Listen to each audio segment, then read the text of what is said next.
Hello les amis et bienvenue sur cette formation sur React. Nous allons d'abord commencer par apprendre Bootstrap.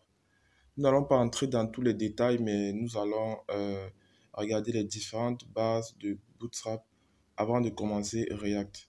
Certainement, vous allez vous dire pourquoi apprendre Bootstrap. Simplement pour avoir une application React à la fin qui soit responsive, c'est-à-dire qui puisse s'adapter en fonction du mobile. Je vais vous montrer cela. On va d'abord ouvrir, je vais vous mettre tout cela pour que vous puissiez aussi télécharger. Nous allons ouvrir on va dire cette page HTML, CSS. Comme j'ai dit, pour commencer cette formation, vous devez avoir des minimums de base en HTML, CSS et un peu de JavaScript si possible. Voici un site, ça c'était le petit projet pour ma formation HTML, CSS. Voici un petit site très simple qui me présente et puis avec un formulaire de contact à la fin.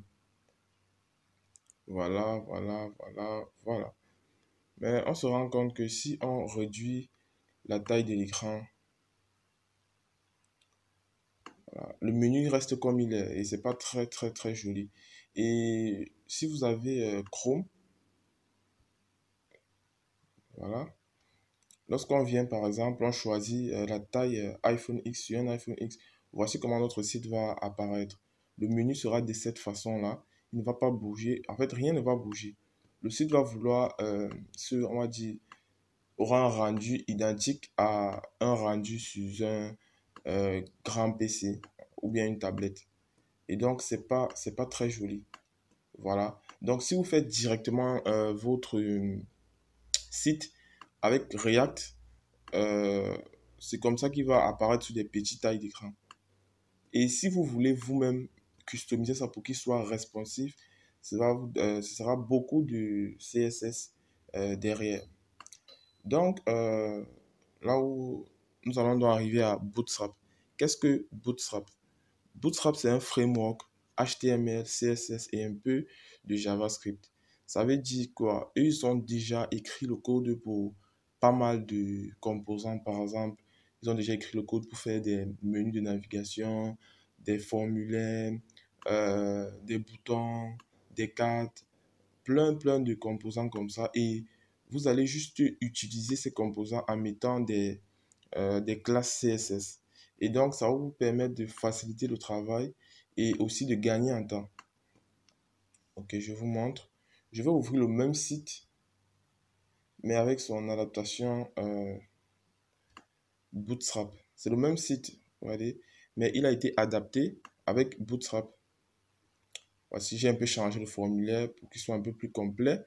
Et j'ai aussi changé la partie des compétences en utilisant des progress bars, qui est un composant directement Bootstrap. Si ici je viens sur inspect, non, qu'est-ce que j'ai fait là? Ok, je vais rouvrir.